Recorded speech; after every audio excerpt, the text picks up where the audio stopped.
Hello students, आप सबकी पाठशाला पे स्वागत है। और जैसे कि अभी हमारा सीरीज चल रहा है डेमोक्रेसी का, जिसका थर्ड पार्ट आज मैं कराने वाली हूँ, जिसमें रेस्ट ऑफ द चैप्टर जो है हम कवर करने वाले हैं। बस आपको अगर वीडियो अच्छी लगे, टॉपिक समझ आए तो वीडियो को लाइक कीजिए, शेयर कीजिए और सब्सक्राइब कीजिए। चलो शुरू करते हैं। हमारा टॉपिक है वाई डेमोक्रेसी, यानी डेमोक्रेसी क्यों चाहिए हमको। ठीक है, तो सबसे पहले मैंने जैसे आपको बताया है, डेमोक्रेसी की अगर हम डेफिनेशन की से ज़्यादा अगर इसको हम समझें तो देखो, डेमोक्रेसी जो है दो वर्ड से बने, डेमो और क्रेसी। ठीक है, डेमो का मतलब होता है पीपल और क्रेसी का मतलब होता है रूल। ठीक है, यानी कि इसका मतलब क्या हुआ, रूल ऑफ पीपल। ठीक है, यानी कि डेमोक्रेसी के अंदर सब कुछ क्या होता है, पीपल होता है। कैसे? Bye the people, for the people and on the people. ठीक है, यानी जो रूल होगा, जो रूलर होगा उसको कौन इलेक्ट करेगा, पीपल इलेक्ट करेंगे। ठीक है, और जो इलेक्टेड होगा रिप्रेजेंटेटिव, वो किसके ऊपर रूल करेगा, पीपल के ऊपर। ठीक है, और क्यों करेगा, उनके लिए करेगा, उनके लिए रूल और रेगुलेशन बनाएगा, कंट्री को चलाएगा। ठीक है, तो यानी कि सब कुछ क्या है, इसके अंदर पीपल है, मतलब लोग हैं। ठीक है, यानी प्रजातंत्र है ये, मतलब प्रजा मतलब लोगों के लिए। यानी कि जो डेमोक्रेसी बेसिकली हम बात करें तो रूल ऑफ पीपल है, यानी कि सब कुछ क्या है, पीपल है। ऐसा नहीं कि मोनार्ची है तो किंग जो है वो रूल करेगा। ठीक है, अपनी मर्जी से रूल और रेगुलेशंस बनाएगा, उसको सबके लिए वो बाइंडिंग होगा कि आपको मानना ही मानना है। ऐसा कुछ नहीं होता डेमोक्रेसी में। तो डेमोक्रेसी में जो रिप्रेजेंटेटिव होते हैं वो कौन चुनता है, लोग चुनते हैं, वहाँ की रहने वाली जनता चुनती है। ठीक है, और जो चुने हुए रिप्रेजेंटेटिव होते हैं वो उन लोगों के लिए रूल और रेगुलेशंस बनाते हैं, यानी कि वो उनके ऊपर ही रूल करते हैं। और क्यों करते हैं, फॉर देयर वेलफेयर, यानी कि उनके अच्छे के लिए, देश के डेवलपमेंट के लिए। ठीक है, अगर अब हम डेमोक्रेसी के,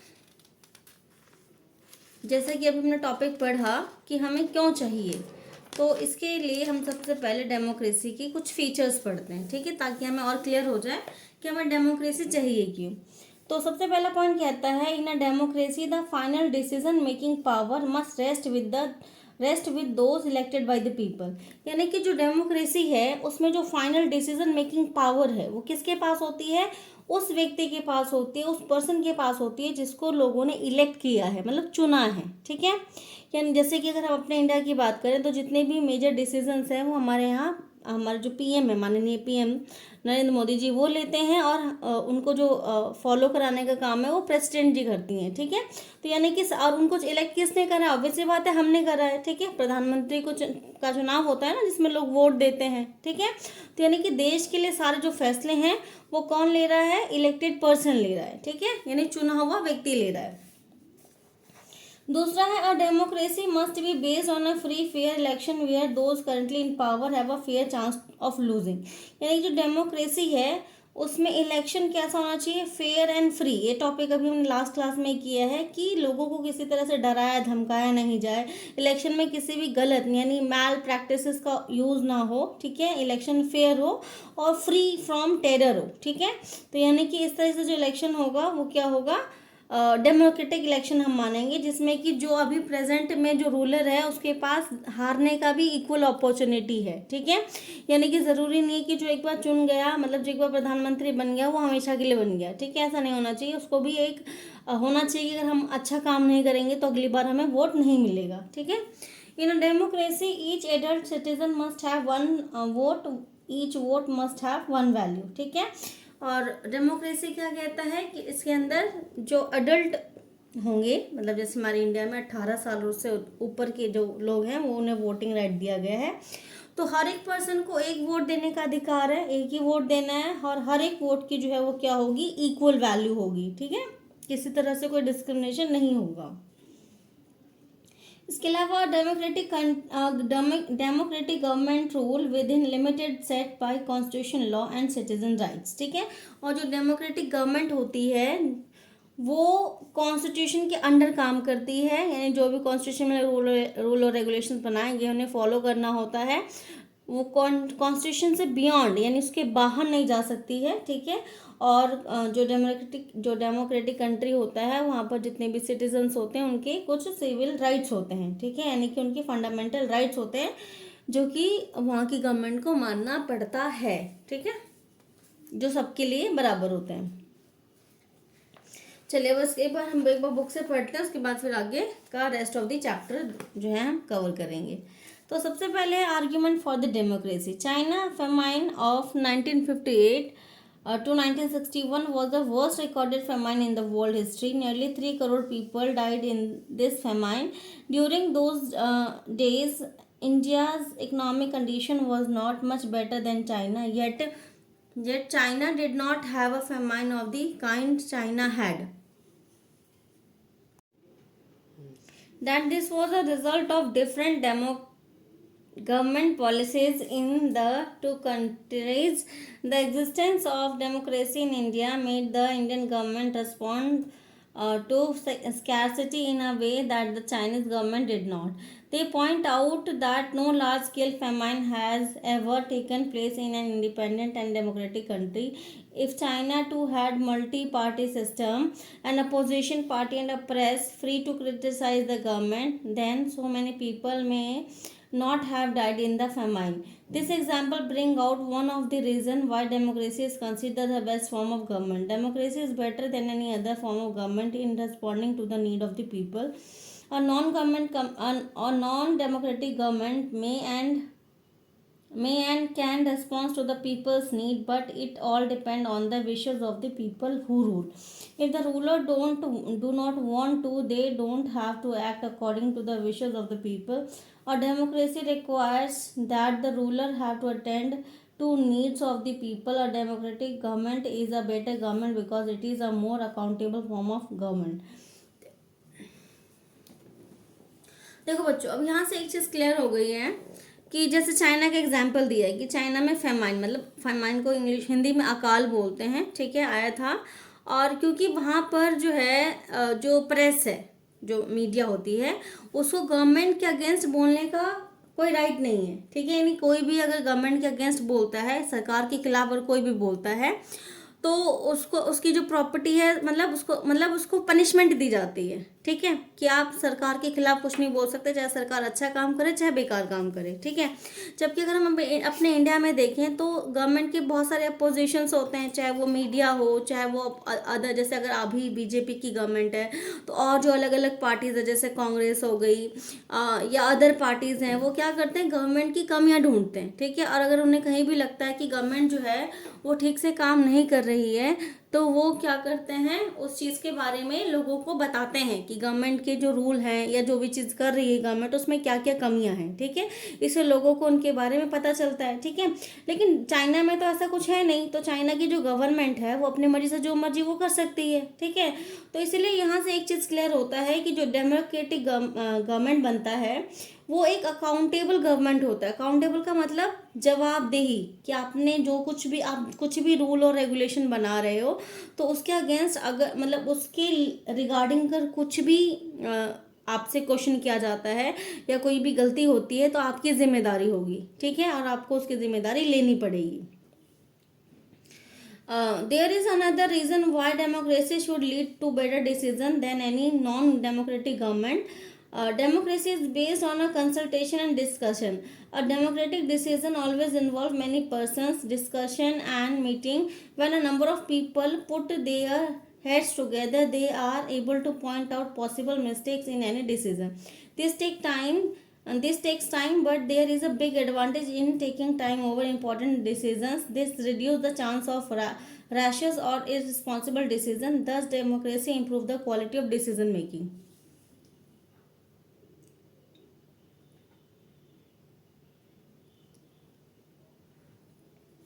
देखो बच्चों, यहाँ से एक चीज़ हमें क्लियर है, जैसे आप लोगों ने कभी टीवी देखते होगे, उनमें जो न्यूज़ चैनल्स आता है उसमें जो पार्लियामेंट का सीन दिखाते हैं, कितने सारे लोग होते हैं, कितना सारा शोर शराबा वहाँ हो रहा होता है, सब अपने अपने ओपिनियंस दे रहे होते हैं, ठीक है।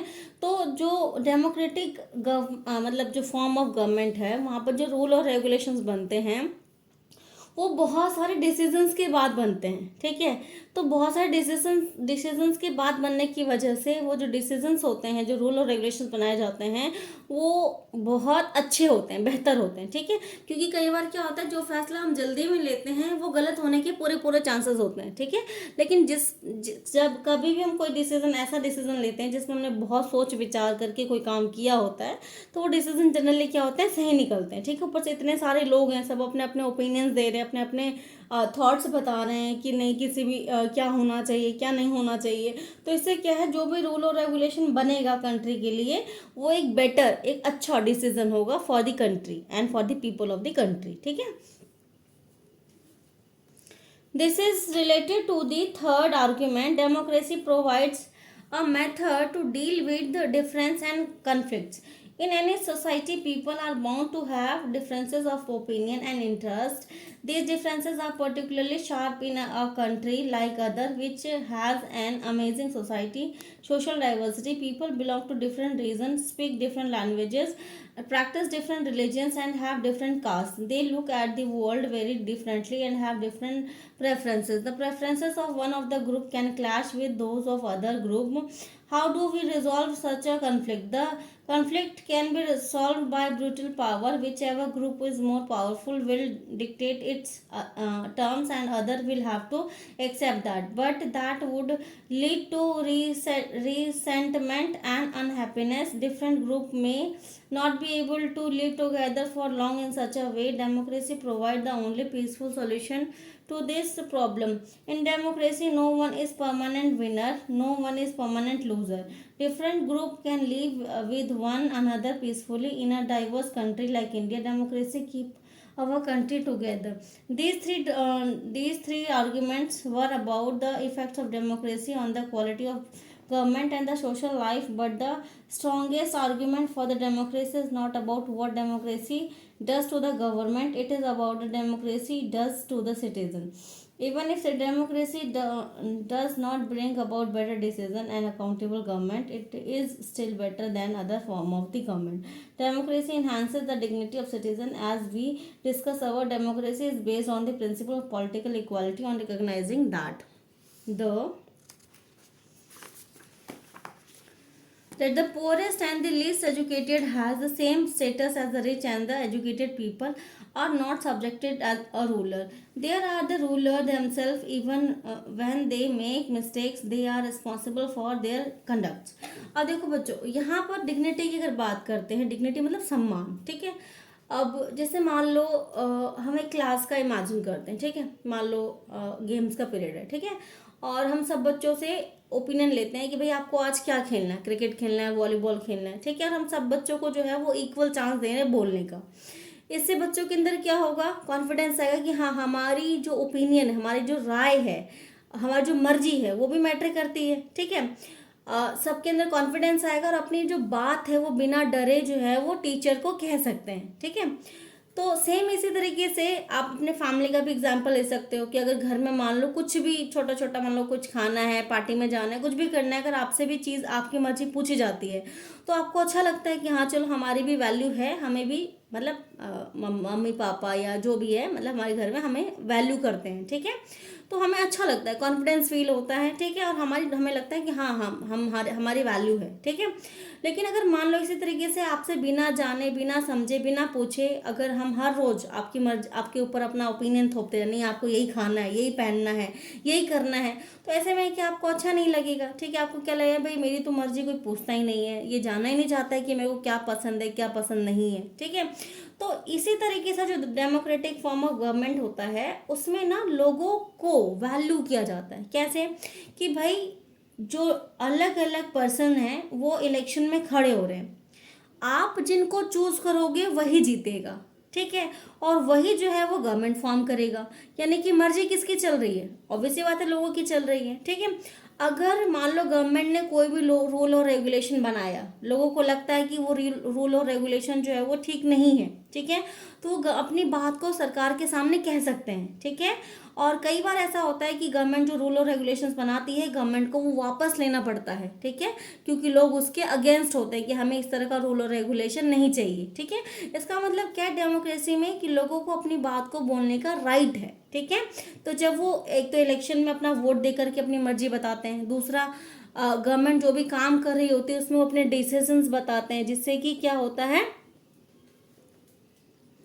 जो लोग होते हैं वो, उनको ऐसा लगता है कि हाँ इस देश में हमारी भी वैल्यू है। ठीक है, लेकिन अगर हम मोनार्ची की बात करें या आर्मी रूल की बात करें, तो उसमें क्या है, सारा जो डिसीजन मेकिंग पावर है वो एक पर्सन के हाथ में है, और वो अपनी मर्जी से अपने अनुसार अपने अकॉर्डिंगली जो है वो देश को चलाता है। ठीक है बच्चों, तो यानी कि हम एक बात समझ सकते हैं यहाँ से कि डेमोक्रेटिक जो गवर्नमेंट होता है उसमें लोगों की डिग्निटी की भी वैल्यू की जाती है। ठीक है, finally, democracy is better than other form of government because it allow us to correct its own mistakes. Mistake कैसे? मान लो आपने इलेक्शन में किसी को वोट दिया, अब उसने ठीक से काम नहीं किया, तो अगली बार इलेक्शन होगा तो आपसे वोट नहीं दोगे। ठीक है, किसी और को चुनोगे। तो इस तरीके से क्या है, आपको मौका मिलता है कि आप अपनी गलती को सुधार सकते हो। ठीक है, as we saw above, there is no guarantee that mistake can be made in democracy. No form of government can guarantee that.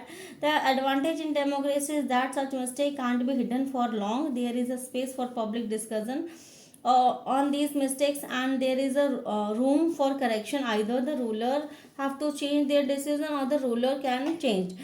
This cannot be happen in non-democratic government. Let us sum it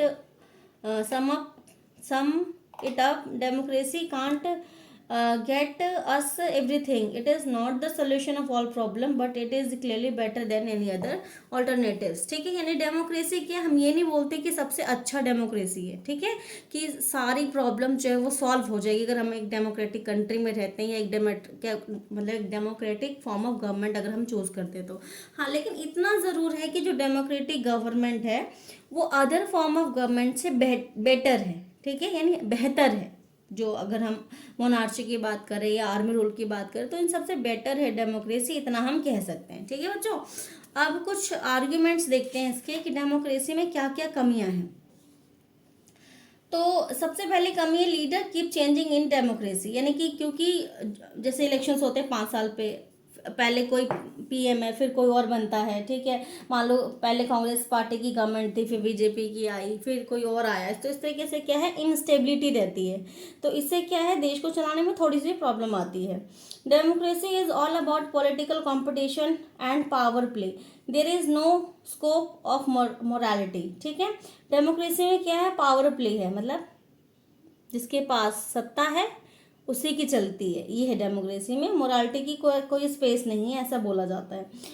so many people have to be consulted in democracy that's it lead to delays. अब इसमें क्या है कि जो decision लेने में बहुत सारे लोगों से कंसल्ट करना पड़ता है, इसलिए जो फैसले लेने हैं, जो डिसीजंस लिया जाता है, उसमें हमेशा डिले हो जाता है। किसी एक को हमने तो कोई राइट दिया नहीं कि भाई आप ही सारे फैसले लोगे, तो इसमें प्रोसेस होता है, उस प्रोसेस से चीज़ें होते होते जो है उसमें टाइम लग जाती है। ठीक है, elected leaders don't know that best interest of the people, it lead to a bad decision. अब कई बार क्या हो जाए, जिन लोगों को हमने चुना है उन्हें यही नहीं पता होता कि लोगों को क्या चाहिए, उनकी क्या ज़रूरत है, किस तरह के रूल और रेगुलेशंस बनने चाहिए। तो इसकी वजह से जो डिसीजंस लेते हैं वो बैड डिसीजंस हो जाते हैं कई बार।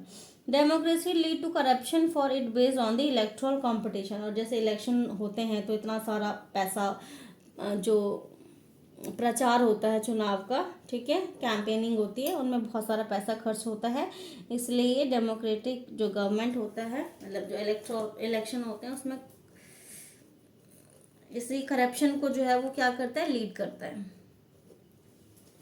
इसके अलावा ordinary people don't know what is good for them. ठीक है, इसके अलावा जो नॉर्मल लोग हैं, आम लोग हैं, उन्हें ये नहीं पता होता कि उनके लिए कौन अच्छा लीडर है, किसको वोट दें, किसको नहीं दें। ठीक है, इस वजह से कई बार क्या होता है, वो गलत लीडर को भी चुन लेते हैं।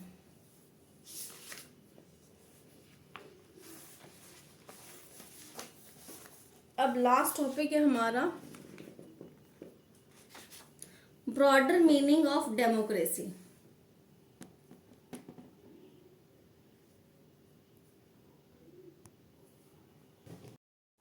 Even if they could, the citizens don't have the time, the desire for skill to take part in all the decisions. This gives us a clear but minimal understanding of democracy. This is clarity. Clarity help us to distinguish democracy from non-democratic democracies, but it does not allow us to distinguish between democracy and a good democracy. It is not.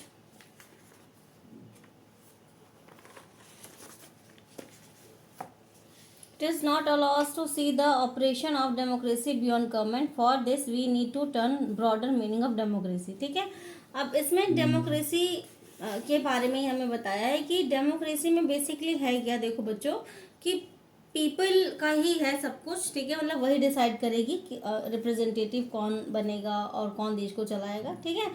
और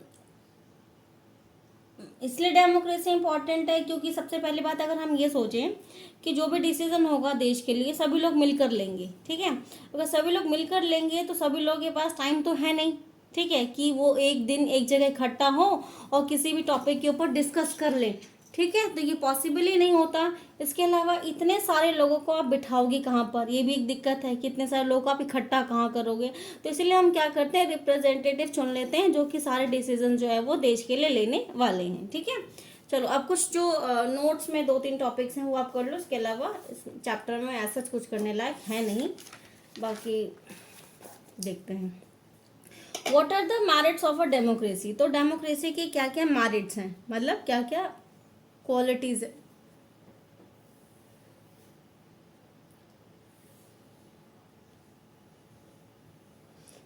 और democratic government is better government because it is a more accountable form of government. यानी एक better government क्यों है, क्योंकि इसमें जो government बनती है अकाउंटेबल बनती है, यानी कि उसको जवाब देना होगा लोगों के लिए क्योंकि लोगों ने उसको चुना है।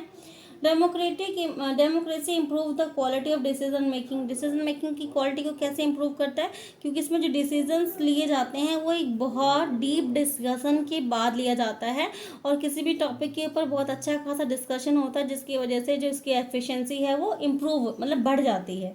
In any society people are bound to have differences of opinion and interest. Democracy provide a method to deal with differences and conflicts, ठीक है।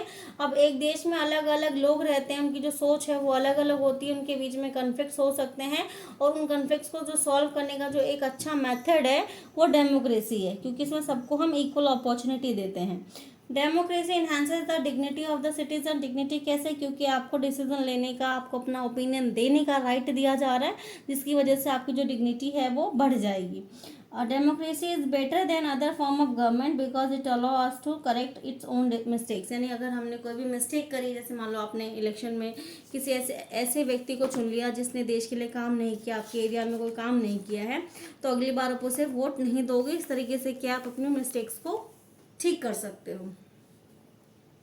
अब इसकी कमियां क्या है, ये मैंने अभी चैप्टर पढ़ाते हुए बता ही दिया था आपको कि इसमें डिसीजन लेने में देरी हो जाती है। इसमें जो इलेक्टेड लीडर्स होते हैं उन्हें लोगों के इंटरेस्ट के बारे में, उनके बारे में पता ही नहीं होता कि उन्हें किस चीज़ की ज़रूरत है, क्या काम करना है किसी एरिया में, जिसकी वजह से वो अच्छे डिसीजंस नहीं ले पाते हैं, ठीक है। इसके अलावा जो इलेक्शंस होते हैं उसमें बहुत सारा पैसा खर्च किया जाता है जिससे करप्शन जो है वो बढ़ता है, ठीक है। इसके अलावा जो डेमोक्रेसी है वो केवल एक पॉलिटिकल कंपटीशन है, ठीक है, इसमें मोरालिटी का कोई स्पेस नहीं है। और जो डेमोक्रेसी है उसमें जो लीडर्स हैं वो क्या होते रहते हैं, चेंज होते रहते हैं, जिसकी वजह से इंस्टेबिलिटी आती है किसी भी कंट्री में, ठीक है। इसके अलावा जो लास्ट टॉपिक है हमारा वो है what does one person one vote one value means. यानी कि एक पर्सन एक वोट एक मूल्य का क्या अर्थ है। Democracy is based on a fundamental principle of political equality. In a democracy, each adult citizen must have one vote and each vote must have one value, ठीक है। यानी जो डेमोक्रेसी है उसका एक बेसिक प्रिंसिपल क्या है कि पॉलिटिकल इक्वालिटी होगी, मतलब सभी लोगों को बराबर माना जाएगा और सभी लोगों को एक वोट देने का राइट है और एक हर वोट की जो वैल्यू होगी वो क्या होगी, इक्वल होगी। ठीक है। अब इस कुछ ऐसी कंट्रीज है जहाँ पर इस तरह का जो सिस्टम है वो नहीं है, यानी one vote one value, one one one person one vote और वन वैल्यू नहीं है। जैसे सऊदी अरब की अगर हम बात करें तो वहाँ पर वुमेन्स को वोट देने का राइट नहीं है। एस्टोनिया की अगर हम बात करें तो वहाँ पर सिटीजनशिप के लिए जो रशियन माइनॉरिटीज हैं उनको नहीं दिया गया सिटीजन राइट। ठीक है। in such a way that people belonging to Russian minority find it difficult to get the right to vote, यानी कि जो रशिया के माइनॉरिटी वाले लोग हैं उनको वोट देने का राइट नहीं दिया गया है। इसके अलावा अगर हम फिजी की बात करें तो वहाँ पर भी देखो क्या है, जो इंडिजिनियस फिजी हैं उनको ज़्यादा वैल्यू दी जाती है इंडियन फिजियन से, यानी कि जो लोग इंडिया से जाके वहाँ रहने लगे उन लोगों की वहाँ पर कोई वैल्यू नहीं है, उन्हें वोट देने का भी राइट नहीं दिया गया है। ठीक है। तो इस तरीके से क्या है, इनइक्वालिटीज़ हमें इन देशों में देख सकते हैं। ठीक है।